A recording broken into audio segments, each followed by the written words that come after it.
Hi friends, welcome to iconic mentor. അപ്പോൾ നമ്മൾ ഇന്ന് ചെയ്യാൻ പോകുന്നത് ഇക്കണോമിക് സർവേയുടെ സെക്കൻഡ് പാർട്ടാണ്. ഓൾറെഡി നമ്മളൊരു ചാപ്റ്റർ കംപ്ലീറ്റ് ചെയ്തിട്ടുണ്ട്, first chapter state of economy. അപ്പോൾ ഈ ചാപ്റ്റർ കാണേണ്ടവർക്ക് അത് കാണാം, ഇറ്റ് വുഡ് ബി ബെനിഫിഷ്യൽ. ഈ ഫസ്റ്റ് ചാപ്റ്റർ എന്ന് പറഞ്ഞാൽ വേറെ ഒന്നുമല്ല, എൻറ്റയർ എക്കണോമിക് സർവേയുടെ ഒരു സമ്മറി പോലെ ഈ ചാപ്റ്റർ.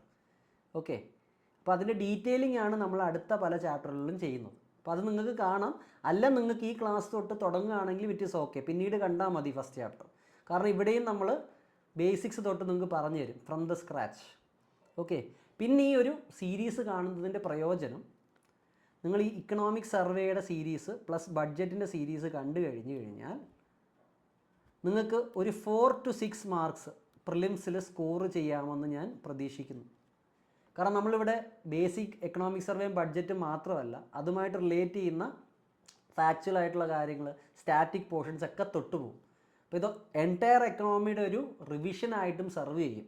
അപ്പോൾ ജസ്റ്റ് സിംപ്ലി എക്കണോമിക് സർവേയും ബഡ്ജറ്റും കുറച്ച് പറഞ്ഞ പോലെയല്ല നമ്മൾ ഉദ്ദേശിക്കുന്നത്. ഓക്കെ, കോർ ടോപ്പിക്സ് പലതും ഞാൻ തൊടും, പിന്നെ എക്സ്ട്രാ ചില കാര്യങ്ങളും ഞാൻ പറഞ്ഞു തരും. ഓക്കെ, അപ്പോൾ ഈ ഒരു പർപ്പസാണ് ഇക്കണോമിക് സർവേയുടെ ബഡ്ജറ്റിൻ്റെയും ക്ലാസ്സിൽ. ഇത് മാക്സിമം നമുക്ക് പോയ ടോട്ടൽ എക്കണോമിക് സർവേയും ബഡ്ജറ്റൂടെ ഒരു 7 to 8 hours. ഓക്കെ, അങ്ങനെ ആയിരിക്കും നമ്മളിത് കംപ്ലീറ്റ് ചെയ്യുന്നത്. ഇനി നിങ്ങൾക്ക് ഒരു സജഷൻ എനിക്ക് തരണം. നിങ്ങൾ ബേസിക്കലി ഞാനിപ്പോൾ ചാപ്റ്റർ ബ്രേക്ക് ചെയ്ത് വെച്ചിരിക്കുന്നത് ഇങ്ങനെയാണ്. ഓക്കെ, ഇന്ന് നമ്മൾ ചെയ്യാൻ പോകുന്നത് മോണിറ്ററി ആൻഡ് ഫിനാൻസ് സെക്ടർ, ഇപ്പോൾ മറ്റന്നാൾ ചിലപ്പോൾ ചെയ്യുന്നത് എക്സ്റ്റേണൽ സെക്ടർ ആയിരിക്കും. അപ്പോൾ നിങ്ങൾക്ക് ഇങ്ങനെ ചാപ്റ്റർ ബൈ ചാപ്റ്റർ വേണോ അതോ ഇത് 2 or 3 പാർട്ടായിട്ട് ഇത് ക്ലബ് ചെയ്ത് ഞാൻ എടുക്കണമെന്നുള്ളതാണ് എൻ്റെ ഒരു ചോദ്യം. കാരണം എന്ന് വെച്ച് കഴിഞ്ഞാൽ ചിലപ്പോൾ ചെറിയ വീഡിയോസ് ആണെങ്കിൽ നമുക്ക് കൂടുതൽ ക്ഷമയുണ്ടാവും, വലിയ വീഡിയോസ് ആണെങ്കിൽ നിങ്ങൾക്ക് പേഷ്യൻസ് ചിലപ്പോൾ കുറവായിരിക്കും. എല്ലാവർക്കും ഒരുപോലല്ല, ഇറ്റ് ഡിപ്പെൻസ്. ഓക്കെ, അപ്പോൾ നിങ്ങളുടെ സജഷൻ അനുസരിച്ചായിരിക്കും എത്ര പാർട്ടുകളായിട്ടിത് വരുമെന്നുള്ളത് ഞാൻ തീരുമാനിക്കുന്നത്. Okay, so let start. പിന്നെ നിങ്ങൾക്ക് ഈ വീഡിയോസ് യൂസ്ഫുൾ ആണെന്ന് തോന്നിക്കഴിഞ്ഞാൽ please subscribe to the channel. Bogus ആയിട്ടുള്ള ഒരു കണ്ടൻറ്റും ഇതിനകത്ത് ഞാൻ ഇടുന്നതല്ല, യൂട്ടിലിറ്റി ഉള്ള കണ്ടൻറ്റേ വരുള്ളൂ. പിന്നെ നിങ്ങൾക്ക് ഇഷ്ടമാണെങ്കിൽ മാത്രം ഫ്രണ്ട്സുമായിട്ട് ഷെയർ ചെയ്യുക, സബ്സ്ക്രൈബ് ചെയ്യുക. ഓക്കെ, കാരണം ടീച്ചേഴ്സിൻ്റെ മെയിൻ മോട്ടിവേഷൻ എന്ന് പറഞ്ഞു കഴിഞ്ഞാൽ നിങ്ങളുടെ സപ്പോർട്ട് തന്നെയാണ്. So let start. ഓക്കെ, അപ്പോൾ ഇന്ന് നമ്മൾ ചെയ്യാൻ പോകുന്നത് monetary and financial sector developments. Okay, clear? അപ്പോൾ ഫിനാൻസ് സെക്ടറിനെ പറ്റിയും ഇന്ത്യൻ എക്കോണമിയിലെ ബാങ്കിങ് സെക്ടറിനെ പറ്റിയൊക്കെയാണ് നമ്മൾ ഇന്ന് പഠിക്കാൻ പോകുന്നത്. അപ്പോൾ ഞാൻ കഴിഞ്ഞ ക്ലാസ്സിൽ പറഞ്ഞതുപോലെ നമ്മുടെ banking sector it is in a good state. നമ്മുടെ gross non performing assets continuously decline ചെയ്തിട്ടുണ്ട്. നിങ്ങൾക്ക് ഈ ഗ്രാഫ് കണ്ടാൽ നിങ്ങൾക്ക് മനസ്സിലാവും, ചാർട്ട് കണ്ടു കഴിഞ്ഞാൽ കണ്ടിന്യൂസ്ലി നമ്മുടെ ഗ്രോസ് NPA കുറഞ്ഞു വരികയാണ്. Okay, it is A good indicator.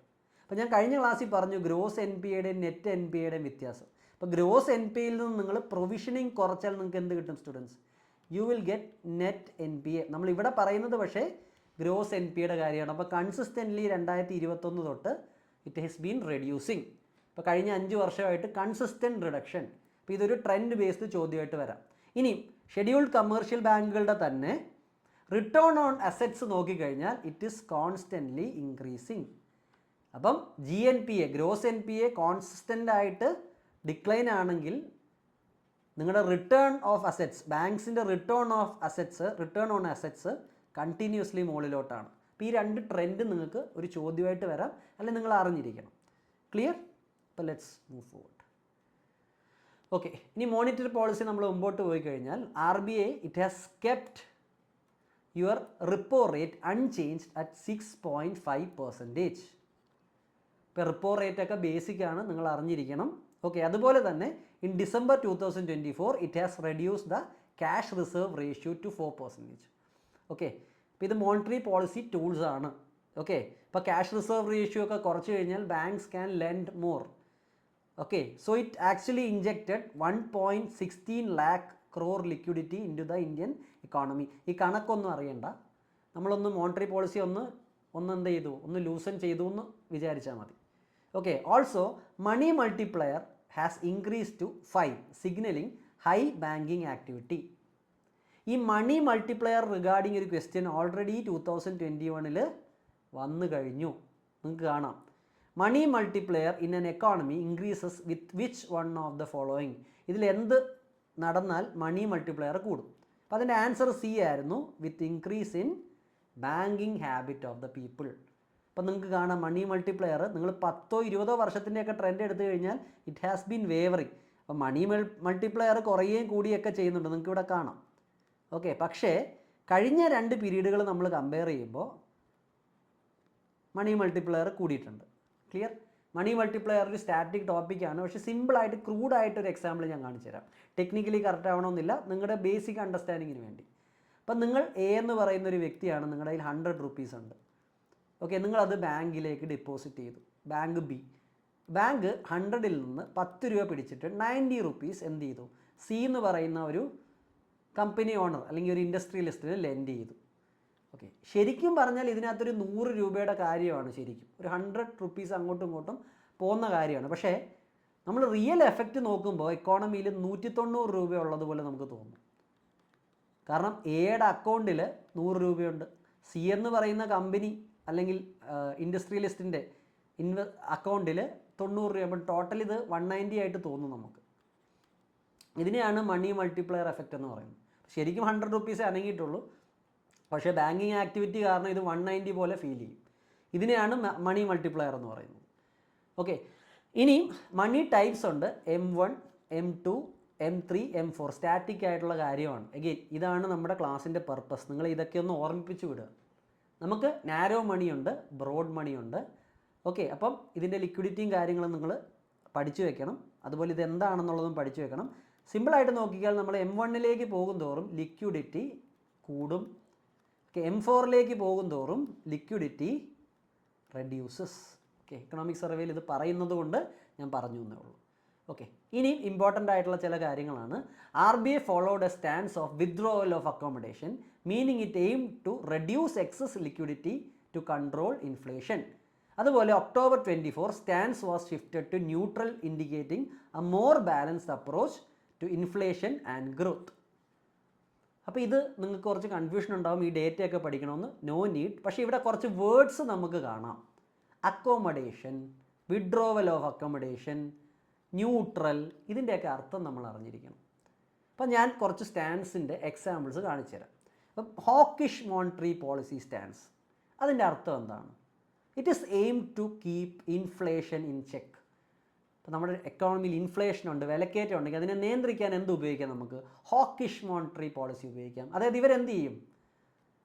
It favours high interest rate keep ചെയ്യും സെൻട്രൽ ബാങ്ക്സ്.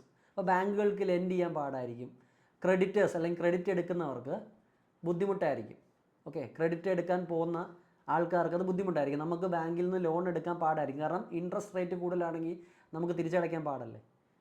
അപ്പോൾ ഓവറോൾ ആൾക്കാരുടെ കയ്യിലെ പൈസ കുറയും, ലിക്വിഡിറ്റി കുറയും, ഇൻഫ്ലേഷൻ കുറയും. അപ്പോൾ ഇൻട്രസ്റ്റ് റേറ്റ് കൂട്ടി ഓക്കെ ലിക്വിഡിറ്റി കുറയ്ക്കാനുള്ള ശ്രമമാണ്. ഇൻട്രസ്റ്റ് റേറ്റ് കുറയ്ക്കുമ്പോൾ ആൾക്കാർ ലോൺ എടുക്കാൻ വരില്ല, അപ്പോൾ ലിക്വിഡിറ്റി കുറയും. ഇതിനെയാണ് നമ്മൾ ഹോക്കിഷ് പോളിസി എന്ന് പറയുന്നത്. Okay, borrowing, taking loans from the bank will become less attractive, കാരണം റേറ്റ് ഓഫ് ഇൻട്രസ്റ്റ് കൂടുതലാണ്. ഡോവിഷ് എന്ന് പറഞ്ഞാൽ നേരെ തിരിച്ചാണ്. It involves low interest rate. Low interest rate would entire consumers to take credit from banks. അപ്പോൾ interest rate കുറച്ചാൽ എന്താ പറ്റുക? ലോൺ ചീപ്പാവും, ആൾക്കാർ നല്ല രീതിയിൽ ലോൺ എടുക്കും. ഓക്കെ, പക്ഷേ ഇതിൻ്റെ ഒരു റിസ്ക് എന്താണ്? ഇങ്ങനെ ചെയ്യുമ്പോൾ ഇൻഫ്ലേഷൻ കൂടാൻ സാധ്യതയുണ്ട്. കാരണം ആൾക്കാരുടെ കയ്യിലെല്ലാം പൈസയുണ്ട്. Too much money chasing too few goods വരുമ്പോൾ ഇൻഫ്ലേഷൻ വരും. അപ്പം ഹോക്കിഷിൻ്റെ നേരെ ഓപ്പോസിറ്റാണ് ഡോവിഷ്. ഹോക്കിഷിൽ ഇൻട്രസ്റ്റ് റേറ്റ് കൂട്ടിയെങ്കിൽ ഡോവിഷിൽ ഇൻട്രസ്റ്റ് റേറ്റ് കുറയ്ക്കും. അപ്പോൾ ആൾക്കാർക്ക് ചെറിയ റേറ്റ് ആകുമ്പോൾ ഇൻട്രസ്റ്റ് കൂടുതലെടുക്കും, അല്ലെങ്കിൽ ലോൺ കൂടുതലെടുക്കും. ഓക്കെ, അത് ശരിക്കും പറഞ്ഞാൽ എക്കോണമിയെ സ്റ്റിമുലേറ്റ് ചെയ്യാനുള്ള ഒരു പരിപാടിയാണ്. പക്ഷേ അതിനും ഇൻഫ്ലേഷൻ റിസ്ക് ഉണ്ട്. ഞാൻ പറഞ്ഞു ഗ്രോത്തും ഇൻഫ്ലേഷനും ഒരുമിച്ച് നമുക്ക് കൺട്രോൾ ചെയ്യാൻ പാടാം. There is A growth inflation paradox. Okay, grow ചെയ്യണമെങ്കിൽ കുറച്ച് ഇൻഫ്ലേഷനൊക്കെ വേണം. ഓക്കെ, അക്കോമഡേറ്റീവ് മോണിറ്ററി പോളിസി, ഇത് വരുന്നത് എപ്പോഴാണ്? ഇക്കോണമി സ്ലോ ഡൗൺ ആണെന്ന് തോന്നുമ്പോഴത്തേക്ക് സ്പെൻഡിങ് കൂട്ടാൻ വേണ്ടി ഇതുപോലുള്ള ഇൻസെൻറ്റീവ്സും റേറ്റ് കട്ട്സും ഒക്കെ ബാങ്ക് ചെയ്യും. അപ്പോൾ ലെൻഡിങ് ചിലപ്പം കൂടുതലുണ്ടാവും, ഇൻട്രസ്റ്റ് റേറ്റ് കുറയും, ആൾക്കാരെ ലോൺ എടുക്കാൻ ഇൻസെൻറ്റിവൈസ് ചെയ്യും, ആൾക്കാരുടെ കയ്യിലേക്ക് മണി പമ്പ് ചെയ്യും, ഡിമാൻഡ് ക്രിയേറ്റ് ചെയ്യാൻ. ഇതിനെയാണ് അക്കോമഡേറ്റീവ് മോണിറ്ററി സ്റ്റാൻസ്. ഇത് ശരിക്കും പറഞ്ഞാൽ ഡോവിഷുമായിട്ട് ഏകദേശം സിമിലറാണ്. ഇനി ന്യൂട്രൽ പോളിസി എന്ന് പറഞ്ഞാൽ എന്താ? ഇൻട്രസ്റ്റ് റേറ്റ് ഒത്തിരി അധികം കുറയ്ക്കുകയില്ല, ഒത്തിരി അധികം കൂട്ടുകയില്ല, ബാലൻസ്, ഒരു മിഡ് ലെവലിൽ. അതായത് മോണിറ്ററി പോളിസി ഒത്തിരി ടൈറ്റും ചെയ്യില്ല, ഒത്തിരി ലൂസനും ചെയ്യില്ല. ഓക്കെ, ഇൻട്രസ്റ്റ് റേറ്റ് മാത്രമല്ല കേട്ടോ മോണിറ്ററി പോളിസി ടൂൾ, പല രീതിയിലും അത് ചെയ്യാം. പക്ഷെ ഞാൻ ക്രൂഡായിട്ട് പറയുന്നു എന്നേ ഉള്ളൂ. അപ്പോൾ ഇതൊരു മിഡിൽ ഗ്രൗണ്ട് പിടിക്കാനുള്ള ശ്രമമാണ്. ഓക്കെ, വലിയ ടൈറ്റായ മോണിറ്ററി പോളിസിയും വരില്ല, വലിയ ലൂസൻഡ് ആയിട്ടുള്ള മോണിറ്ററി പോളിസിയും വരില്ല. അപ്പോൾ ഇതെന്ത് ചെയ്യും? It will be helpful to balance inflation and growth. രണ്ടും കൂടാതെ, ഇൻഫ്ലേഷൻ കൂടാതെയും ഗ്രോത്ത് കുറയാതെ ഇരിക്കാനുള്ളൊരു ശ്രമമാണ് ന്യൂട്രൽ സ്റ്റാൻസ്. ഓക്കെ, അപ്പോൾ അത് അറിഞ്ഞു വെക്കുക, സ്റ്റാറ്റിക്കാണ്. ഓക്കെ, ഇനി ബാങ്കിങ്ങിൻ്റെ പെർഫോമൻസ് നോക്കിയാൽ ക്രെഡിറ്റ് ഗ്രോത്ത്, ബാങ്കിൻ്റെ ലെൻഡിങ് ഒക്കെ കൂടിയിട്ടുണ്ട്. It is growing at 11.8 year on year. 11.8% year on year കൂടിയിട്ടുണ്ട്. ഗ്രോസ് NPA ഞാൻ പറയുന്നുണ്ട് കുറഞ്ഞിട്ടുണ്ട്. ഇപ്പം 2.6 എന്ന് പറഞ്ഞൊരു അവസ്ഥയിലാണ്. 12 വർഷത്തിൽ ഏറ്റവും കുറവ് NPA നമ്മുടെ ഷെഡ്യൂൾഡ് കമേഴ്ഷ്യൽ ബാങ്കുകളിൽ ഉള്ള അവസ്ഥയാണ്. It is very good. Capital to risk ratio, CAR, ഇതിനെ തന്നെയാണ് പലപ്പോഴും നമ്മൾ എന്ത് വിളിക്കുന്നത്? ക്യാപിറ്റലിൻ്റെ അഡിക്വസി റേഷ്യോ എന്ന് വിളിക്കുന്നത്. Both are same students. CAR എന്ന് വിളിക്കാറുണ്ട്. ക്ലിയർ? അപ്പം ഇത് കൂടുതലാണ്. ഓക്കെ, നമ്മളൊരു ഗുഡ് പൊസിഷനിലാണ്. ക്ലിയർ? അപ്പോൾ ജനറലി ട്രെൻഡ് നോക്കിയാൽ credit it is going up, gross NPA it is going down consistently, capital adequacy ratio അല്ലെങ്കിൽ CRAR, capital to risk ratio, it is increasing. Okay, അപ്പം നമുക്ക് ബാങ്കുകൾ നല്ലൊരു പൊസിഷനിലുള്ളതിൻ്റെ ഒരു സിറ്റുവേഷനാണ് ഈ കാണിക്കുന്നത്. ഈ GNPA കേസൊക്കെ ഞാൻ കഴിഞ്ഞ ക്ലാസ്സിൽ പറഞ്ഞു, ഒന്നുകൂടെ ഞാൻ പറയുകയാണ്. ഓക്കെ, നമ്മൾ ഒരു സമയത്ത് നമ്മുടെ 2017-18 പീരീഡിലും അത് റിലേറ്റഡ് ആയ സമയത്തുമൊക്കെ ഈ NPA വളരെ കൂടുതലായിരുന്നു. ഞാൻ അടുത്ത സ്ലൈഡിൽ നിങ്ങളെ കാണിക്കും. I will show you this. Okay, അപ്പം ഞാൻ അവിടെ അതിനെക്കുറിച്ച് കൂടുതൽ എക്സ്പ്ലെയിൻ ചെയ്യാം. ഓക്കെ, ആ പ്രശ്നം ഇപ്പോഴാണ് നമ്മൾ ചെറുതായിട്ട് പരിഹരിക്കുന്നത്. ഓക്കെ, അപ്പം നമ്മൾ കണ്ടു ക്രെഡിറ്റ് ഗ്രോത്ത് കൂടിയിട്ടുണ്ട്, GNPA കുറഞ്ഞിട്ടുണ്ട്, ക്യാപിറ്റൽ അഡിക്വസി റേഷ്യോ കൂടിയിട്ടുണ്ട്. ഇപ്പോൾ ഇവിടെ നമുക്ക് കാണാം ബാങ്കിൻ്റെ ക്യാപിറ്റൽ അഡിക്വസി റേഷ്യോ അല്ലെങ്കിൽ capital to risk ratio CAR എന്ത് ചെയ്തിട്ടുണ്ട്? ബെറ്റർ ആയിട്ടുണ്ട്. ഇനി ഇത് ഓരോന്നോരോന്നും നമുക്ക് നോക്കാം. അപ്പോൾ കൂടുതൽ ഡീറ്റെയിലിംഗ് നമുക്ക് അവിടെ ആവാം. ക്രെഡിറ്റ് ഗ്രോത്ത് നിങ്ങൾ നോക്കിക്കഴിഞ്ഞാൽ ബാങ്കിൻ്റെ ലെൻഡിങ്, ക്രെഡിറ്റ് കൊടുക്കൽ ഇറ്റ് ഹാസ് ഇൻക്രീസ്ഡ് കൺസിസ്റ്റൻസ്ലി. ശ്രദ്ധിക്കുക, ഇതൊരു ക്വസ്റ്റ്യൻ ആവാം. 2020 തൊട്ട് ഇപ്പോൾ വരെ കൺസിസ്റ്റൻ്റ്ലി നിങ്ങൾ നോക്കിക്കഴിഞ്ഞാൽ വോളിയം, ഓക്കെ, അല്ലെങ്കിൽ വാല്യൂ നോക്കിക്കഴിഞ്ഞാൽ ഇറ്റ് ഈസ് ഇൻക്രീസിങ്, കൂടി വരുവാണെന്ന് കാണാം. അപ്പോൾ UPSCയിൽ ഒരു ക്വസ്റ്റ്യൻ വന്നാൽ കുറച്ച് വർഷങ്ങളായിട്ട് നമ്മുടെ ലെൻഡിങ് കണ്ടിന്യൂസ്ലി കൂടുകയാണ് 5 വർഷമായിട്ട്. Yes, answer would be yes. Continuously നമ്മുടെ lending in terms of rupees it is increasing. പക്ഷേ ഇയർ ഓൺ ഇയർ ഗ്രോത്ത് വെച്ച് നോക്കിയാൽ അതിന് ഫ്ലക്ച്വേഷനൊക്കെ വന്നിട്ടുണ്ട്. ഇത് രണ്ടാണെന്ന് ഓർക്കുക. ജസ്റ്റ് എമൗണ്ട് വെച്ച് നോക്കിക്കഴിയുമ്പോൾ ക്രെഡിറ്റ് കൂടിക്കൊണ്ടാണ് ഇരിക്കുന്നത്. ഓരോ വർഷം ബാങ്ക് ലെൻഡ് ചെയ്യുന്ന എമൗണ്ട് കൂടിക്കൊണ്ടാണ് ഇരിക്കുന്നത്. ക്ലിയർ? ഓക്കെ, ഇത് ക്ലിയർ ആയി എന്ന് വിശ്വസിക്കുന്നു. ഇനി NPAയുടെ കാര്യം ഞാൻ പറഞ്ഞു, 2.6% ഉള്ളൂ. ഇപ്പോൾ 12 വർഷത്തിൽ ഏറ്റവും കുറവ് ഗ്രോസ് NPA ഉള്ള ഒരു അവസ്ഥയാണ്. നമ്മൾ നല്ല അവസ്ഥയിലാണ് നിൽക്കുന്നത്. നിങ്ങൾ നോക്കിക്കേ, നമുക്ക് 2017-18 NPA വളരെ കൂടുതലാണ്. ഈ സമയത്ത് എക്കണോമിക് സർവേകളൊക്കെ ഇതിനെ വിളിച്ചിരുന്നത് ചക്രവ്യൂഹം എന്നാണ്. അത്രയ്ക്ക് വലിയ പ്രശ്നമാണ്, എന്ത് ചെയ്യണമെന്നറിയില്ല. പിന്നെ അവർ പറഞ്ഞ ഇഷ്യൂ എന്ന് പറഞ്ഞാൽ ട്വിൻ ബാലൻസ് ഷീറ്റ് ഇഷ്യൂ എന്ന് അവരിതിനെ പറഞ്ഞിരുന്നത്. Twin balance sheet issue. Twin balance sheet issue എന്താ സ്റ്റുഡൻസ്? ബാങ്കിൻ്റെ ബാലൻസ് ഷീറ്റ് നിങ്ങൾ നോക്കിയാൽ അവിടെയും പ്രശ്നം, അവരുടെ ബാലൻസ് ഷീറ്റിൽ പ്രശ്നങ്ങൾ, ഗ്രോസ് NPA കൂടുതലാണ്. അതുപോലെ നിങ്ങൾ കമ്പനികളുടെ ബാലൻസ് ഷീറ്റ് എടുത്തു കഴിഞ്ഞാൽ അവർക്കും പ്രോഫിറ്റ് ഇല്ല. ഇത് രണ്ടും കൂടെ ഒരുമിച്ച് വന്നാൽ വലിയ ബുദ്ധിമുട്ടാണ്. പക്ഷേ ഇപ്പം നമ്മൾ എന്ത് ചെയ്തിട്ടുണ്ട്? നമ്മുടെ GNPA നമ്മൾ ഒത്തിരി അധികം കുറച്ചിട്ടുണ്ട്. അപ്പം ബാങ്കുകളെ കുറച്ചൊക്കെ രക്ഷിച്ചെടുക്കാൻ പറ്റിയിട്ടുണ്ട്. അപ്പം നിങ്ങളോട് ചോദിക്കുകയാണ്, കഴിഞ്ഞ 5 വർഷമായിട്ട് നമ്മുടെ ഗ്രോസ് NPA കണ്ടിന്യൂസ് ആയിട്ട് കുറഞ്ഞിട്ടുണ്ടോ എന്ന് ചോദിച്ചാൽ യെസ്, 2019 തൊട്ട് കണ്ടിന്യൂസ് ആയിട്ട് നമ്മുടെ ഗ്രോസ് NPA കുറഞ്ഞിട്ടുണ്ട്. അപ്പോൾ ഈ ട്രെൻഡും നമ്മൾ ഓർത്തിരിക്കുക. ഓക്കെ, കഴിഞ്ഞ 5 വർഷമായിട്ട് ഇത് കണ്ടിന്യൂസ്ലി ഡിക്ലൈൻ ചെയ്തിട്ടുണ്ട്. ക്രെഡിറ്റ് കണ്ടിന്യൂസ്ലി കൂടിയിട്ടുണ്ട്, ഓർത്തിരിക്കുക. ഓക്കെ, ഇനി ക്യാപിറ്റൽ അഡിക്വസി റേഷ്യോ. ഓക്കെ, അതിന് മുമ്പ് ഒരു കാര്യമുണ്ട്. എന്തുകൊണ്ടാണ് ഈ നോൺ പെർഫോമിംഗ് ആസറ്റ്സ് കുറയാനുള്ള കാരണം? ലോൺ ഡിഫോൾട്ടുകൾ കുറവാണ്. ആൾക്കാർ ലോൺ എടുത്ത് തിരിച്ചടിക്കുന്നുണ്ട്. ലോൺ റിക്കവറി മെക്കാനിസംസും പലതും വന്നിട്ടുണ്ട്, അത് സക്സസ് ആവുന്നുണ്ട്. പിന്നെ bank bad loans write off ചെയ്തിട്ടുണ്ട്. ഇതൊരു ഹോംവർക്കാണ്. എന്താണ് ഈ റൈറ്റിംഗ് ഓഫ് ബാഡ് ലോൺസ് എന്ന് നിങ്ങൾ അറിഞ്ഞു വെക്കണം. അതുപോലെ തന്നെ മൊത്തം കട എഴുതിയുള്ളതാണ്, എന്താണ് ഇതിൻ്റെ അർത്ഥം? ഓക്കെ, പിന്നെ ഹെയർ കട്ട് എന്ന് പറഞ്ഞൊരു സംഭവമുണ്ട്. നമ്മുടെ മുടിവെട്ടല്ല, ബാങ്കിങ്ങിൽ ഈ ഹെയർ കട്ട് എന്താണെന്നുള്ളത് നിങ്ങൾ പഠിച്ചു വയ്ക്കുക. Okay, so I M giving your homework. ഇങ്ങനെ ആയിരിക്കും നമ്മുടെ ക്ലാസ് പോകുന്നത്. ഓക്കെ, ഇനി CAR എന്താണ്, അല്ലെങ്കിൽ ക്യാപിറ്റൽ റിസ്ക് അഡിക്വസി റേഷ്യോ. ഇതും ടെക്നിക്കലി സ്റ്റാറ്റിക് ടോപ്പിക്കാണ്, അതുകൊണ്ട് ഞാൻ ജസ്റ്റ് ഒരു ക്രൂഡ് വേയിലേ പറഞ്ഞു തരുള്ളൂ. ക്യാപിറ്റൽ ഓഫ് ദ ബാങ്ക് എന്താ സ്റ്റുഡൻസ്? ഇക്വിറ്റിയും ഡെപ്റ്റും ആണ്. ഓക്കെ, പിന്നെ ബാങ്കുകൾക്ക് ചില അസറ്റ്സ് ഉണ്ടാവും. അസറ്റ്സിനെല്ലാം തന്നെ റിസ്ക്കും ഉണ്ടാവും. ഇതിനെയാണ് നമ്മൾ റിസ്ക് വെയ്റ്റഡ് അസറ്റ്സ് എന്ന് പറയുന്നത്. റിസ്ക് വെയ്റ്റഡ് അസറ്റ്സിൻ്റെ ഫോർമുല എന്താ? Total loan in A particular category into risk associated with that category. അപ്പം നമ്മൾ കുറേ ലോൺ കൊടുക്കും. ബാങ്കിൻ്റെ അസറ്റ് ലോണാണ്, മനസ്സിലായി? ലോൺ ബാങ്കിൻ്റെ അസറ്റാണ്. നമുക്ക് ലോൺ ആണെങ്കിലും ബാങ്കിൻ്റെ അസറ്റാണ്. അപ്പോൾ ലോൺ കൊടുക്കുമ്പോൾ ചില ലോൺ ബാഡ് ലോൺ ആയി പോകാൻ സാധ്യതയുണ്ട്. ഇപ്പോൾ റിയൽ എസ്റ്റേറ്റ് സെക്ടറിന് കൊടുക്കുന്നു, റിയൽ എസ്റ്റേറ്റ് പൊട്ടിയാൽ ബാങ്കിന് പൈസ തിരിച്ചു കിട്ടില്ല. അപ്പോൾ ഓരോ സെക്ടറുകൾക്കും ഓരോ റിസ്ക് ഉണ്ട്. അപ്പോൾ അത് ബാങ്ക് കാൽക്കുലേറ്റ് ചെയ്ത് വെക്കണം. ഓരോ സെക്ടറിന് ലെൻഡ് ചെയ്യുമ്പോൾ ആ സെക്ടറിൽ റിസ്ക് ഉണ്ട്. ഇപ്പോൾ ഫാമേഴ്സിന് ലെൻഡ് ചെയ്യുകയാണെങ്കിൽ ആ സമയത്ത് ഒരു ബാഡ് ക്ലൈമറ്റ് ആയി പോയി കഴിഞ്ഞാൽ അവർക്ക് തിരിച്ചടയ്ക്കാൻ പറ്റാതെ. അപ്പോൾ ഓരോ സെക്ടറിന് ഓരോ റിസ്ക്കുകളുണ്ട്. അപ്പോൾ അത് വെച്ച് ഇവർ റിസ്ക് കാൽക്കുലേറ്റ് ചെയ്യും. അപ്പോൾ ആ കാൽക്കുലേറ്റ് ചെയ്യുന്ന റിസ്ക് ഓൺ അസറ്റ്സും കയ്യിലുള്ള ക്യാപിറ്റലിലൂടെയുള്ള കമ്പാരിസൺ ചെയ്യുന്ന റേഷ്യോനെയാണ് നമ്മൾ ക്യാപിറ്റലിസ്റ്റ് അഡിക്വസി റേഷ്യോ അല്ലെങ്കിൽ ക്യാപിറ്റൽ ടു, ഇവിടെ നമ്മൾ എഴുതിയേക്കുന്ന പോലെ റിസ്ക് റേഷ്യോ എന്ന് പറയുന്നത്. അപ്പം കൂടുതൽ ക്യാപിറ്റൽ ഉണ്ടെങ്കിൽ നമുക്കൊരു കണ്ടിജൻസി വന്നാലും ആ ക്യാപിറ്റൽ കൊണ്ട് ഈ റിസ്ക് മാനേജ് ചെയ്യാം. ഒരു പ്രശ്നം ഉണ്ടായാലും ക്യാപിറ്റൽ വെച്ച് നമുക്ക് എന്ത് ചെയ്യാം? ഈ സംഭവം മാനേജ് ചെയ്യാം. അപ്പം CAR കൂടുന്നതാണ് നല്ലത്. ഇനി ബേസൽ നോം അനുസരിച്ച് CAR 9 ഉണ്ടായാൽ മതി, 9%. ബേസൽ നോംസ് നിങ്ങൾക്ക് പഠിക്കണം. ബേസൽ നോംസ് ഇൻ്റർനാഷണൽ ബാങ്കിങ് നോമുകളാണ്. ഓക്കെ, ബേസൽ എവിടെയാണെന്നും പഠിച്ചു വയ്ക്കുക. അപ്പം 9% ആണ് ബേസൽ നോം അനുസരിച്ച് ഒരു ബാങ്കിന് CAR ഉണ്ടാവുന്നത്. നമ്മൾ അതിന് ഒത്തിരി മേളില്ല, നമ്മുടെ 16% പോവാം. അപ്പോൾ we are in a good position. Okay, അപ്പം നമ്മുടെ CAR നോക്കിയാലും നിങ്ങൾ 2015 തൊട്ട് നോക്കിക്കോ, ഇറ്റ് ഈസ് കണ്ടിന്യൂസ്ലി ഇൻക്രീസിങ് 2023 വരെ. പിന്നെ ചെറിയൊരു ഡിപ്പ് വന്നിട്ടുണ്ട്. ഓക്കെ, 24 ചെറിയ ഡിപ്പ് വന്നിട്ടുണ്ട്. എന്തായാലും 2015 തൊട്ട് നോക്കുമ്പോൾ we are in a better position. Clear? Okay, ഇനി ഫിനാൻഷ്യൽ ഇൻക്ലൂഷൻ്റെ കാര്യം. ഫിനാൻഷ്യൽ ഇൻക്ലൂഷൻ എന്ന് പറഞ്ഞാൽ എല്ലാവർക്കും ബാങ്കിങ് സർവീസസ് കിട്ടുക, ഇൻഷുറൻസ് കിട്ടുക, എല്ലായിടത്തും ബാങ്കിങ് ബ്രാഞ്ച് ആവുക, എല്ലാവർക്കും അക്കൗണ്ട് തുടങ്ങുക. അപ്പോൾ ഈ ഫിനാൻഷ്യൽ ഇൻക്ലൂഷൻ ഇൻഡെക്സ് ഉണ്ട് RBI ഇറക്കുന്നത്. അതനുസരിച്ച് ഇന്ത്യയുടെ സ്കോർ 53.9 2021 അതാണെങ്കിൽ 2024 അത് 64.2 ആയി. നിങ്ങൾ ഈ ഡേറ്റ പഠിച്ചില്ലെങ്കിലും ഇത് ഇറക്കുന്നത് RBI ആണെന്ന് പഠിച്ചിരിക്കണം. It reflects wider banking penetration. ഇനി റീജിയണൽ റൂറൽ ബാങ്ക് ഇതിനകത്ത് സിഗ്നിഫിക്കൻറ്റ് റോള് കളിച്ചിട്ടുണ്ട്, പ്ലേ ചെയ്തിട്ടുണ്ട്. അപ്പം നോക്കിക്കേ, റൂറൽ ബാങ്ക്സ് എന്തൊക്കെ ചെയ്തു എന്നുള്ളത് ഞാനിവിടെ എഴുതിയിട്ടുണ്ട്, നിങ്ങൾക്കത് നോക്കാം. ഏകദേശം 6.6 ലക്ഷം ഡെപ്പോസിറ്റുകൾ വന്നിട്ടുണ്ട്. അതിൽ തന്നെ RRBകൾ എന്ത് ചെയ്തിട്ടുണ്ട്?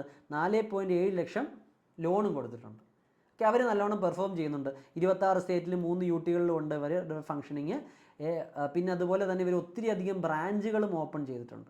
Okay, they have open many branches. ഇവിടെ നിങ്ങൾക്ക് അതിൻ്റെ ഡീറ്റെയിൽസ് കാണാം, പിന്നീട് നോക്കിപ്പോകാം. ഓക്കെ, പിന്നെ ബാങ്കിങ് സെക്ടറിൻ്റെ കൺസേൺസ് എന്താണെന്ന് കൂടെ നമുക്ക് നോക്കണം. What are the concerns relating to banking sector? ഒരു പ്രശ്നം അൺസെക്യൂർഡ് ലോണിൻ്റെയാണ് ഒരു വലിയ പ്രശ്നം. അതായത് മുന്നും പിന്നും നോക്കാതെ ആൾക്കാരുടെ ക്രെഡിറ്റ് റേറ്റിംഗ് നോക്കാതെ കമ്പനികൾക്കോ ആൾക്കാർക്കോ ലെൻഡ് ചെയ്യുക, ബന്ധം വെച്ചോ കറപ്ഷൻ വഴിയോ, പിന്നെ അത് കിട്ടാക്കടമായി മാറുക. ഇതിനെയാണ് അൺസെക്യൂർഡ് ലോൺ. Okay, clear? പിന്നെ ഈടില്ലാതെ പണയം കൊടുക്കുക, ഒരു ഈടും വയ്ക്കാതെ അങ്ങ് ക്യാഷ് കൊടുക്കുക, അല്ലെങ്കിൽ പൈസ കൊടുക്കുക, ലോൺ കൊടുക്കുക. ഇങ്ങനെയൊക്കെ വരുമ്പോൾ ഇത് പ്രശ്നമാവും. ഫിനാൻഷ്യൽ സ്റ്റെബിലിറ്റി റിസ്ക് ഉണ്ടാവും. പിന്നെ ഇൻസോൾവൻസി ബാങ്ക്രപ്സി കോഡുണ്ട്. ഇത് ഒത്തിരി അധികം ബാങ്കുകളെ സഹായിച്ചിട്ടുണ്ട്. ഏകദേശം 3.6 ലക്ഷം കോടി ഇവർക്ക് റിക്കവർ ചെയ്യാൻ പറ്റിയിട്ടുണ്ട്. പക്ഷേ എന്നാലും ചില ഡിലേ ഉണ്ട്. ഇനി IBC എന്താണെന്ന് പറഞ്ഞാൽ ചില കമ്പനികളൊക്കെ പ്രശ്നത്തിൽ പെടും. ഓക്കെ, പൈസ കൊടുത്ത ബാങ്കുകൾക്കൊന്നും പൈസ കിട്ടാത്തൊരവസ്ഥയൊക്കെ വരുമ്പോൾ 2 ഓപ്ഷനേ ഉള്ളൂ. ഒന്നുകിൽ ആ കമ്പനിയെ ലിക്വിഡേറ്റ് ചെയ്യുക, കിട്ടുന്ന പൈസ കൊണ്ട് കടം റെഡിയാക്കാൻ നോക്കുക, അല്ലെങ്കിൽ ആ കമ്പനി റിവൈവ് ചെയ്യുക. ഈ തീരുമാനം എടുക്കുന്നത് ആരായിരിക്കും? ഒരു ക്രെഡിറ്റർ കമ്മിറ്റി ആയിരിക്കും. ക്രെഡിറ്റർ കമ്മിറ്റിക്കകത്ത് കൂടുതലും നമ്മൾ കേൾക്കുന്നത് ഫിനാൻഷ്യൽ ക്രെഡിറ്റേഴ്സിനെ പറ്റിയാണ്. ശ്രദ്ധിക്കുക, ഇവിടെ ഒരു കോൺസെപ്റ്റ് ഉണ്ട്. ഫിനാൻഷ്യൽ ക്രെഡിറ്റേഴ്സ് ഉണ്ട്, ഓപ്പറേഷണൽ ക്രെഡിറ്റേഴ്സ് ഉണ്ട്. ഫിനാൻഷ്യൽ ക്രെഡിറ്റേഴ്സ് എന്ന് പറഞ്ഞാൽ ഒരു കമ്പനിക്ക് ചിലപ്പോൾ ഫണ്ട് കൊടുത്തിട്ടുള്ളവരാണ്. ഓക്കെ, ക്യാപിറ്റൽ അല്ലെങ്കിൽ ഫണ്ട് പ്രൊവൈഡ് ചെയ്യുന്നവരായിരിക്കും. ഈ പറയുന്ന ഫിനാൻഷ്യൽ ക്രെഡിറ്റേഴ്സ് അല്ലാത്തവർ ഓപ്പറേഷണൽ ക്രെഡിറ്റേഴ്സ് ആരായിരിക്കും? ഇവർക്ക് ചിലപ്പം എന്തെങ്കിലും ഗുഡ്സ് കൊടുത്തവരായിരിക്കും, റോ മെറ്റീരിയൽസ് കൊടുത്തവരായിരിക്കും, ഇവർക്ക് സർവീസ് കൊടുത്തവരായിരിക്കും. ഇവരെയാണ് നമ്മൾ ഓപ്പറേഷണൽ ക്രെഡിറ്റേഴ്സ് എന്ന് പറയുന്നത്. ഓക്കെ, ആദ്യത്തെ പ്രയോറിറ്റി എപ്പോഴും ആർക്കായിരിക്കും? ഫിനാൻഷ്യൽ ക്രെഡിറ്റേഴ്സിനായിരിക്കും. ഇവരാ തീരുമാനിക്കുന്നത് കമ്പനിയെ റിവൈവ് ചെയ്യണോ അതോ അതിനെ ലിക്വിഡേറ്റ് ചെയ്യണോ. Okay, they will decide. ഇവരെ ഇതിന് ഹെൽപ്പ് ചെയ്യാൻ സഹായിക്കുന്നത് ആരായിരിക്കും? കുറേ ഇൻസോൾവൻസി പേഴ്സണൽസ് ഉണ്ടാവും. ഇതിൻ്റെ ഡീറ്റെയിൽസിലേക്ക് ഞാൻ പോകുന്നില്ല, ക്ലാസ്സിലൊക്കെ ഞാൻ ഡീറ്റെയിൽഡ് ആയിട്ട് എടുക്കും. പക്ഷേ ഇവിടെ ഞാൻ ബേസിക്സ് മാത്രമേ പറയുന്നുള്ളൂ. അപ്പോൾ ഒന്നുകിൽ റിവൈവ് ചെയ്യും, ഒരു ബാങ്ക്രപ്റ്റായി നിൽക്കുന്ന ഒരവസ്ഥയിൽ നിൽക്കുന്നതിനെ ഒന്നുകിൽ റിവൈവ് ചെയ്യും അല്ലെങ്കിൽ ലിക്വിഡേറ്റ് ചെയ്യും. തീരുമാനിക്കുന്നത് ഈ പറയുന്ന കമ്മിറ്റി ഓഫ് ക്രെഡിറ്റേഴ്സാണ്. അതിൽ ഫിനാൻഷ്യൽ ക്രെഡിറ്റേഴ്സിനാണ് റോള്. ഓക്കെ, അവരെ സഹായിക്കുന്നതിന് ആരുണ്ട്? ഈ പറയുന്ന ഇൻസോൾവൻസി പ്രൊഫഷണൽസ് ഉണ്ട്. ഓക്കെ, ഇനി 330 ദിവസത്തിനുള്ളിൽ ഇത് ക്ലിയർ ആയിരിക്കണം, റെസൊല്യൂഷൻ നടന്നിരിക്കണം. സ്റ്റാർട്ടപ്പോ ചെറിയ കമ്പനികളാണെങ്കിൽ 90 ദിവസത്തിനുള്ളിൽ നടക്കണം, മാക്സിമം 45 ദിവസം വരെ എക്സ്റ്റെൻഡ് ചെയ്യാം. ഇതൊക്കെ സ്റ്റാറ്റിക്കാണ്, നിങ്ങൾക്ക് പിന്നീട് പഠിക്കാവുന്നതാണ്. ഇനി ക്യാപിറ്റൽ മാർക്കറ്റിൽ, അപ്പോൾ നമ്മൾ ബാങ്കിൻ്റെ കാര്യങ്ങളൊക്കെ നോക്കി. ഇനി ക്യാപിറ്റൽ മാർക്കറ്റിൽ എന്ത് നടക്കുന്നു എന്നുള്ളതാണ് നോക്കേണ്ടത്. Indian stock market hit record highs outperforming emerging marketing peers. IPOകൾ 6 ഇരട്ടി കൂടിയിട്ടുണ്ട്. ഇനീഷ്യൽ പബ്ലിക് ഓഫറിംഗ് ആണ്. ഒരു കമ്പനി പുതിയതായിട്ട് ലിസ്റ്റ് ചെയ്യുമ്പോൾ അതിൻ്റെ ഷെയർസ് ആദ്യമായിട്ട് കൊടുക്കും, അതിനെയാണ് IPO എന്ന് പറയുന്നത്, ഇനീഷ്യൽ പബ്ലിക് ഓഫറിങ്സ്. ഇത് 2013 തൊട്ട് 24 വരെ ഫിനാൻഷ്യൽ ഇയേഴ്സ് നോക്കിയാൽ 6 ഇരട്ടി കൂടിയിട്ടുണ്ട്. ഓക്കെ, ഓർത്തിരിക്കാമെങ്കിൽ ഓർത്തിരിക്കാം, അല്ലെങ്കിൽ അത് അപ്പർ ലെവലിലേക്ക് പോയിട്ടുണ്ടെന്ന് മനസ്സിലാക്കുക. Mutual funds participation increase. SIP investment 10.9 ലക്ഷം കോടിയിലെത്തി. ജസ്റ്റ് നിങ്ങൾ കണക്കില്ലെങ്കിൽ SIPകൾ കൂടിയിട്ടുണ്ടെന്ന് ഓർക്കുക. ഇൻഷുറൻസ് സെക്ടറും കൂടിയിട്ടുണ്ട്, അതിൻ്റെ ട്രാജക്ടറിയും മാർക്കറ്റിംഗ് പെൻട്രേഷനും കൂടിയിട്ടുണ്ട്. Okay, it grow by 7.7%, reaching 11.12 crore. ഡേറ്റ ഇമ്പോർട്ടൻ്റ് അല്ല, ട്രെൻഡ് ഇമ്പോർട്ടൻ്റ് ആണ്. പെൻഷൻ സെക്ടറും ഗ്രോ ചെയ്തിട്ടുണ്ട് 16%. എഗെയിൻ ഡേറ്റ ഇമ്പോർട്ടൻ്റ് അല്ല. അപ്പോൾ നിങ്ങൾ നോക്കിയാൽ IPO കൂടിയിട്ടുണ്ട്, ഇൻഷുറൻസ് സെക്ടറിൻ്റെ പെൻട്രേഷൻ കൂടിയിട്ടുണ്ട്, പെൻഷൻ സെക്ടറും ബൂം ചെയ്യുന്നുണ്ട്, ബെറ്റർ ചെയ്യുന്നുണ്ട്. ഇത് അറിഞ്ഞു വയ്ക്കുക. ഓക്കെ, ഇനി ക്യാപിറ്റൽ മാർക്കറ്റിൽ നടക്കുന്ന കാര്യങ്ങൾ നോക്കിക്കഴിഞ്ഞാൽ 11.1 ലക്ഷം പ്രൈമറി മാർക്കറ്റ്സ് മൊബിലൈസ് ചെയ്തിട്ടുണ്ട് ഇൻ 24. ഡിമാറ്റ് അക്കൗണ്ടുകളുടെ എണ്ണം കൂടിയിട്ടുണ്ട്. നമുക്ക് ട്രേഡൊക്കെ ചെയ്യണമെങ്കിൽ, സ്റ്റോക്ക് പർച്ചേസ് ഒക്കെ ചെയ്യണമെങ്കിൽ ഡിമാറ്റ് അക്കൗണ്ട് വേണം. ഈ ഡിമാറ്റ് അക്കൗണ്ട് കോവിഡിൻ്റെ സമയത്തൊക്കെ കുറേ ആൾക്കാർ കൂടുതൽ എടുത്തിരുന്നു. ഓക്കെ, IPOs ഇൻക്രീസ് ചെയ്തിട്ടുണ്ട്, നമ്മൾ നോക്കിയിട്ടുണ്ട്. പിന്നെ മ്യൂച്വൽ ഫണ്ട് ഇൻവെസ്റ്റ്മെൻറ്റ് ഡബിൾ ആയിട്ടുണ്ട്. Okay, clear. 21 തൊട്ട് 24 എത്തുമ്പോൾ ഇരട്ടിച്ചിട്ടുണ്ട് മ്യൂച്വൽ ഫണ്ടുകൾ. പിന്നെ India's market capitalization to GDP റേഷ്യോ 136%. മാർക്കറ്റ് ക്യാപിറ്റലൈസേഷൻ എന്ന് പറഞ്ഞാൽ സിമ്പിൾ ക്രൂഡ് വേജ് ഞാൻ പറഞ്ഞുതരാം, ടു GDP റേഷ്യോ ഞാൻ പറഞ്ഞുതരാം. അതായത് ഇന്ത്യയിലുള്ള എല്ലാ കമ്പനികളുടെയും കറണ്ട് മാർക്കറ്റ് വാല്യൂ, അവരുടെ സ്റ്റോക്കുകളുടെ വാല്യൂ, മാർക്കറ്റ് വാല്യൂ. അപ്പോൾ കമ്പനികളുടെ market value compared to our GDP, total GDPയുടെ എമൗണ്ടും കമ്പനികളുടെ മാർക്കറ്റ് വാല്യൂയും തമ്മിൽ കമ്പയർ ചെയ്യുമ്പോൾ, ഓക്കെ, അത് ടാലി ചെയ്യുമ്പോഴാണ് നമുക്ക് എന്ത് കിട്ടുന്നത്? Market capitalization to GDP. അപ്പോൾ നമ്മൾ മനസ്സിലാക്കേണ്ടത് നമ്മുടെ എൻ്റയർ GDPയെക്കാട്ടി 36% കൂടുതൽ വാല്യൂ നമ്മുടെ ഇവിടുത്തെ കമ്പനികൾക്കുണ്ട്. ക്ലിയർ? അപ്പോൾ ആ കാര്യം ഒന്ന് ഓർത്ത് വയ്ക്കുക. SIPസും ഡബിൾ ആയിട്ടുണ്ട് ഫ്ലോ. ഓക്കെ, ഇനി ക്യാപിറ്റൽ മാർക്കറ്റിലേക്ക് നമുക്ക് വരാം. കോർപ്പറേറ്റ് ബോണ്ട് മാർക്കറ്റിൽ ചില ചാലഞ്ചസ് ഉണ്ട് ക്യാപിറ്റൽ മാർക്കറ്റിൽ. അതായത് ഒരു കമ്പനിക്ക് ഫണ്ട് വേണം. അപ്പോൾ ഫണ്ട് എടുക്കാൻ വേണ്ടി അതിന് പല മെത്തഡോളജി ഉണ്ട്. കമ്പനിക്ക് വേണമെങ്കിൽ ബാങ്കിൽ നിന്ന് ബോറോ ചെയ്യാം, അല്ലെങ്കിൽ അതിൻ്റെ ഓണർഷിപ്പ് ഡയല്യൂട്ട് ചെയ്ത് ഷെയറുകൾ വിൽക്കാം, പക്ഷേ അതിൻ്റെ ഓണർഷിപ്പ് പോകും, ഓണർഷിപ്പ് കുറയും, പക്ഷേ കാശ് കിട്ടും. അല്ലെങ്കിൽ അതിന് ബോണ്ടുകൾ ഇഷ്യൂ ചെയ്യാം, കാശിന് വേണ്ടി ബോണ്ടുകൾ, ഇൻട്രസ്റ്റ് റേറ്റ് ഒക്കെ തരാമെന്ന് പറഞ്ഞ് ബോണ്ട് ഇഷ്യൂ ചെയ്യാം. ഓക്കെ, അപ്പോൾ നമ്മുടെ ക്യാപിറ്റൽ മാർക്കറ്റിൽ നടക്കുന്ന പരിപാടികളാണ് ഈ ഷെയറിൻ്റെ ഇഷ്യൂവും ബോണ്ടിൻ്റെ ഇഷ്യൂ. പക്ഷേ നമ്മുടെ ക്യാപിറ്റൽ ബോണ്ട് മാർക്കറ്റ് വളരെ അണ്ടർ ഡെവലപ്ഡ് ആണ്. ഇത് ഒരു പോയിൻ്റായിട്ട് തന്നെ നിങ്ങൾ പഠിക്കണം. നമ്മുടെ ബോണ്ട് ഇഷ്യൂൻസ് വെറും 18% ഉള്ളൂ. അതേസമയം GDPയുടെ 18%. പക്ഷേ കൊറിയയിൽ ഇത് 80%, ചൈനയിൽ ഇത് 36%. അപ്പോൾ ഓർക്കണം, ആർക്കാ കൂടുതലോ കുറവും തിരിച്ച് കളയാൻ UPSC. നമുക്ക് വെറും 18%. അതിനകത്ത് ഒരു ചാലഞ്ചുണ്ട്. വലിയ വലിയ കമ്പനികളുടെ ബോണ്ടുകളെ വിറ്റ് പോകുന്നുള്ളൂ. അതായത് AAA rating, AA+ rating, AA rating ഒക്കെ ഉള്ള വലിയ കമ്പനികൾക്ക് മാത്രമേ ഈ ബോണ്ട് വിൽക്കാൻ പറ്റുന്നുള്ളൂ. അവരുടെ ബോണ്ടേ ആൾക്കാർ മേടിക്കുന്നുള്ളൂ. ലോവർ റേറ്റ് കമ്പനികൾക്കൊന്നും, റേറ്റഡ് ആയിട്ടുള്ള കമ്പനികൾക്ക് ഫണ്ട് റേസ് ചെയ്യാൻ ബുദ്ധിമുട്ടാവുന്നുണ്ട്. ഇതൊക്കെ ഓർത്തിരിക്കണം, മെയിൻസിലൊക്കെ വരാം. പിന്നെ നടക്കുന്നത് പ്രൈവറ്റ് പ്ലേസ്മെൻറ്റാണ്. 99.1% ട്രാൻസാക്ഷൻ ഈ ഫീൽഡിൽ നടക്കുന്നത് പ്രൈവറ്റ് പ്ലേസ്മെൻറ്റ് വഴിയാണ്. ഇവിടെ ഞാൻ പ്രൈവറ്റ് പ്ലേസ്മെൻറ്റ് പറഞ്ഞിട്ടുണ്ട്. അതായത് റീറ്റെയിലിൽ ഈ സാധനം ബോണ്ട് ഇഷ്യൂ ചെയ്യുന്നില്ല, ചില ആൾക്കാർക്ക് മാത്രമേ ഈ ബോണ്ട് ഇഷ്യൂ ചെയ്യുന്നുള്ളൂ. അതായത് വലിയ വലിയ ഫിനാൻഷ്യൽ റിച്ച് ആയിട്ടുള്ള ആൾക്കാർക്ക്, ഇൻവെസ്റ്റ്മെൻറ്റ് കമ്പനികൾക്ക്, സോഫിസ്റ്റിക്കേറ്റഡ് ഇൻവെസ്റ്റേഴ്സിന് എല്ലാവർക്കും ഡയറക്റ്റ്ലി ഇവർ കൊടുക്കുകയാണ്. ഐ മീൻ റീറ്റെയിലായിട്ട് ഇത് ബോണ്ട് ഇഷ്യൂ ചെയ്യുന്നില്ല, എല്ലാവർക്കും വേണ്ടി ബോണ്ട് ഇഷ്യൂ ചെയ്യുന്നില്ല. വളരെ കുറച്ച് പേർക്ക് വേണ്ടി എന്ത് ചെയ്യുന്നുള്ളൂ? ബോണ്ട് ഇഷ്യൂ ചെയ്യുന്നുള്ളൂ. അവർക്ക് മാത്രമേ ഇത് പർച്ചേസ് ചെയ്യാനുള്ള ഓപ്ഷൻ കൊടുക്കുന്നുള്ളൂ. Okay, direct sale by company of it securities to a limited number of sophisticated individuals. Private placement എന്താണെന്ന് ഓർത്തിരിക്കുക. അത് കാരണം എന്താ?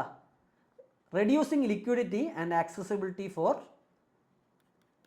Retail investors. റീറ്റെയിൽ ഇൻവെസ്റ്റേഴ്സിന് ഇപ്പോഴും ഇതിനകത്ത് വലിയ റോളില്ല. നമ്മളെപ്പോലുള്ള ഇൻവെസ്റ്റേഴ്സിന് ബോണ്ടുകൾ ആർക്കേ ഇവർ വിൽക്കുന്നുള്ളൂ, കൂടുതലും വലിയ വലിയ ആൾക്കാർക്കേ വിൽക്കുന്നുള്ളൂ. ഓക്കെ, സൈബർ സെക്യൂരിറ്റി പ്രശ്നങ്ങളുണ്ട്. ഞാൻ പറഞ്ഞു, ഈ പറയുന്ന ചൈനീസ് ഹാക്കേഴ്സൊക്കെ അവർ US ഫിനാൻഷ്യൽ സിസ്റ്റത്തെ അറ്റാക്ക് ചെയ്യുന്നുണ്ട്. ഞാൻ പറഞ്ഞല്ലോ ഡിജിറ്റൽ എന്ന് പറഞ്ഞാൽ പോരാ, അതിൻ്റെ കൂടെ വരുന്ന പ്രശ്നങ്ങളെ നമുക്ക് തടയാൻ പറ്റണം. ഇതിന് ഒരു നല്ല റോള് FSDCക്ക് പ്ലേ ചെയ്യാം, ഇതിനെ ഒന്ന് തടയാൻ വേണ്ടി. FSDC financial stability and development council, നിങ്ങൾ പഠിക്കേണ്ടത് ഇതിന് ആരൊക്കെ മെമ്പേഴ്സ് ഉണ്ട്, ഇതിൻ്റെ ഒബ്ജക്റ്റീവ്സ് എന്താണ്, ഇത് രണ്ടും ഹോംവർക്കായിട്ട് പഠിക്കുക. അല്ലെങ്കിൽ പഠിച്ചിട്ടുണ്ടെങ്കിൽ റിവൈസ് ചെയ്യുക, ഓർക്കുവാണെങ്കിൽ ഗുഡ്, ഇല്ലെങ്കിൽ പഠിക്കുക, ചോദ്യം വരാം. ഗിഫ്റ്റ് സിറ്റി ഞാനിവിടെ എടുക്കുന്നില്ല, പക്ഷേ ഞാൻ പറയുന്നു ഇത് എക്കണോമിക് സർവേയിൽ വന്നതുകൊണ്ട് ഇവിടെ ഞാൻ കുറച്ച് പോയിൻറ്റേഴ്സ് എഴുതിയിട്ടുണ്ട്. എക്സ്ട്രാ കാര്യങ്ങൾ നിങ്ങൾ എന്ത് ചെയ്യണം, പഠിക്കണം. Okay, clear? ഇനി ഒരു പ്രശ്നത്തെക്കുറിച്ചും ചില നല്ല കാര്യത്തെ പറ്റിയും പറയാം. ഓക്കെ, നമ്മുടെ ഫിനാൻഷ്യൽ സെക്ടർ ഡെവലപ്പ് ആയി കഴിഞ്ഞാൽ ഓബ്വിയസ്ലി നമ്മുടെ ട്രാൻസാക്ഷൻ കോസ്റ്റുകൾ കുറയും, നമ്മുടെ ഗ്രോത്തും കൂടും, നല്ല കാര്യം. ഓക്കെ, പക്ഷേ ഇതിനകത്തൊരു പ്രശ്നമുണ്ട്. 2 പോയിൻറ്റേഴ്സ് ഞാൻ പറയാം. ഒന്ന് ഇവിടെ എഴുതിയിരിക്കുന്നു, ഓവർ ഫിനാൻഷ്യലൈസേഷൻ പ്രശ്നമുണ്ടാക്കുമെന്ന് നമ്മുടെ എക്കണോമിക് സർവേ പറയുന്നു. അതുപോലെ വേറൊരു ടേം കൂടെ ഞാൻ ഇതിനോട് ചേർക്കാം, ഫിനാൻഷ്യലൈസേഷൻ ഓഫ് സേവിങ്. ഇത് രണ്ടുകൂടെ ഒരുമിച്ച് നമ്മൾ കാണണം. ഓക്കെ, ഫിനാൻഷ്യലൈസേഷൻ ഓഫ് സേവിങ് ഞാൻ ആദ്യം പറയാം. വേറെ ഒന്നുമല്ല, പലപ്പോഴും നമ്മുടെ കയ്യിൽ കാശുണ്ടെങ്കിൽ നമ്മൾ സേവ് ചെയ്യാൻ വേണ്ടി എന്ത് ചെയ്യും, ബാങ്കിൽ കൊണ്ട് ഡെപ്പോസിറ്റ് ചെയ്യും, റിട്ടേൺ കിട്ടുമല്ലോ. പക്ഷേ ചിലപ്പോൾ നമ്മൾ എന്ത് ചെയ്യും, ഇപ്പോൾ ഈ കാലഘട്ടത്തിൽ പലരും കൂടുതൽ റിട്ടേൺ കിട്ടാൻ വേണ്ടി ഇത് സ്റ്റോക്കിൽ ഇൻവെസ്റ്റ് ചെയ്ത് കളയും. പക്ഷേ ഇതിനൊരു റിസ്ക് ഉണ്ട്. ഒരു ഗ്ലോബൽ ക്രൈസിസ് വന്നു, സ്റ്റോക്ക് ക്രാഷായി, ഇവരുടെ സേവിങ് എല്ലാം തീരുമാനമാവും. അപ്പം അങ്ങനെ ഒരു റിസ്ക് ഉണ്ട് ഓവറായിട്ട് ഫിനാൻഷ്യലൈസേഷൻ ഓഫ് സേവിങ്സ് ചെയ്താൽ. അതായത് സേവിങ്സ് നിങ്ങൾ എവിടെ കൊണ്ടിടും, ബാങ്കിൽ ഇടുന്നതിന് പകരം സ്റ്റോക്കിൽ ഇൻവെസ്റ്റ് ചെയ്ത് കൂടുതൽ റിട്ടേൺ അടിക്കാൻ നോക്കും. പക്ഷേ എന്തെങ്കിലും ഒരു പ്രശ്നം ഉണ്ടാക്കിയാൽ ഇത് തിരിച്ചടിക്കും. ഓക്കെ, ഇനി ഇതാണ് ഫിനാൻഷ്യലൈസേഷൻ ഓഫ് സേവിങ്. നിങ്ങൾക്ക് മനസ്സിലായെന്ന് ഞാൻ വിശ്വസിക്കുന്നു. ഇനി ഓവർ ഫിനാൻഷ്യലൈസേഷൻ എന്താ? ഓവറോൾ ബാങ്കിങ് സെക്ടർ വളരെ വലുതായിട്ട് അങ്ങ് വളർന്നു, മോണിറ്ററി സെക്ടർ വളർന്നു, അത് ഓവറായാലും പ്രശ്നമാണ്. ഇവിടെ പറഞ്ഞു 2008 financial crisis, unchecked financial sector growth can destabilise the real economy. Clear? ഓവറായിട്ട് ഫിനാൻഷ്യൽ സെക്ടർ വളർന്നാലും കുഴപ്പമുണ്ട്. ഇപ്പം നമ്മുടെ എക്കോണമി ഒരു തരത്തിൽ നോക്കിക്കഴിഞ്ഞാൽ രണ്ടായിട്ട് നമുക്ക് കാണാം. ഒന്ന് റിയൽ സെക്ടർ, ഒന്ന് ഫിനാൻഷ്യൽ സെക്ടർ. റിയൽ സെക്ടർ എന്ന് പറഞ്ഞാൽ എന്താ സ്റ്റുഡൻസ്? ഇപ്പോൾ എന്തെങ്കിലും പ്രോഡക്റ്റ് വിൽക്കുന്നു, ഗുഡ്സ് ആൻഡ് സർവീസസ് വിൽക്കുന്നു, അപ്പോൾ അവിടെ ഒരു പ്രോഡക്റ്റ് ഉണ്ട്. അല്ലെങ്കിൽ ഞാൻ നിങ്ങളെ പഠിപ്പിക്കുന്നത് പോലും ഒരു റിയൽ കാര്യമാണ്, അതുകൊണ്ട് ഔട്ട്പുട്ട് ഉണ്ടാവുമെന്ന് നമുക്ക് പ്രതീക്ഷിക്കാം. ഓക്കെ, അപ്പം ഒരു സെക്ടർ റിയൽ സെക്ടർ, മറ്റേത് ഫിനാൻഷ്യൽ സെക്ടർ. ഫിനാൻഷ്യൽ സെക്ടർ ശരിക്കും പറഞ്ഞാൽ ഈ പറയുന്ന റിയൽ സെക്ടറിൻ്റെ കാര്യങ്ങൾ നടത്താനുള്ള ഫണ്ട് പ്രൊവൈഡ് ചെയ്യുന്നതാണ് ഇവരുടെ പണി. റിയൽ സെക്ടറിൽ ഗുഡ്സ് ഉണ്ട്, ചിലപ്പോൾ സർവീസസ് കാണും. ഓക്കെ, പക്ഷേ അതിനകത്ത് റിയൽ ആയിട്ടുള്ള ചില ആക്ടിവിറ്റീസ് നടക്കുന്നുണ്ട്. ഫിനാൻഷ്യൽ സെക്ടർ എന്തേ ചെയ്യുന്നുള്ളൂ, ഈ പറയുന്ന റിയൽ സെക്ടറിനുള്ള ഫണ്ട് പ്രൊവൈഡ് ചെയ്യാൻ വേണ്ടി പല കാര്യങ്ങളും ചെയ്യുന്നു. ഓക്കെ, അപ്പോൾ ഇതാണ്. അപ്പോൾ ശരിക്കുള്ള വാല്യൂ അഡീഷൻ എവിടെയാണ് നടക്കുന്നത്? റിയൽ സെക്ടറിലാണ് നടക്കുന്നത്. ഫിനാൻസ് സെക്ടർ ഒത്തിരി അധികം അങ്ങ് വളർന്നു പോയി കഴിഞ്ഞാൽ റിയൽ സെക്ടറിലുള്ള റിസോഴ്സസിനെ ഈ ഫിനാൻഷ്യൽ സെക്ടറിലുള്ള ഒരു ഫിനാൻഷ്യൽ സെക്ടർ തിന്നുകളയുമെന്ന് നമുക്ക് വേണമെങ്കിൽ പറയാം. കാരണം റിയൽ സെക്ടറിൽ ഏറ്റവും കൂടുതൽ നമുക്ക് ആവശ്യമുള്ളത് സ്കിൽഡ് ലേബറാണ്. ഈ സ്കിൽഡ് ലേബറിനെയും ഈ പറയുന്ന ഹ്യൂമൻ റിസോഴ്സിനെയൊക്കെ ആര് കൊണ്ടുപോകും? ഫിനാൻസ് സെക്ടർ അങ്ങ് കൊണ്ടുപോകും. അപ്പോൾ ഫിനാൻസ് സെക്ടറിൽ ഇവർ നിൽക്കുന്നതിനെക്കാട്ടി നല്ലത് റിയൽ സെക്ടറിൽ ഇവർ നിൽക്കുന്നതാണ്. അപ്പോൾ അങ്ങനെ ഒരു പാരഡോക്സാണ്. ഫിനാൻസ് സെക്ടർ ഒരു ലെവലിൽ കൂടുതൽ മുമ്പോട്ട് പോയി കഴിഞ്ഞാൽ റിയൽ സെക്ടറിലേക്ക് പോകുന്ന റിസോഴ്സസിനെ ഫിനാൻഷ്യൽ സെക്ടർ വലിച്ചെടുക്കും. അത് അത്ര നല്ല പ്രവണതയല്ല. ഓക്കെ, റിയൽ സെക്ടറിലാണ് നമുക്ക് കൂടുതൽ ആളെ വേണ്ടത്. ഫിനാൻസ് സെക്ടർ ഒരു പരിധി വരെ വളർന്നു കഴിഞ്ഞാൽ ഇറ്റ് ഈസ് ഓക്കെ, ഒരു പരിധി കഴിയുമ്പോൾ ഈ പ്രശ്നം ഉണ്ടാവും. ഓക്കെ, അടുത്ത സ്ലൈഡ് നോക്കിക്കഴിഞ്ഞാൽ financial development and growth, bell shaped relationship.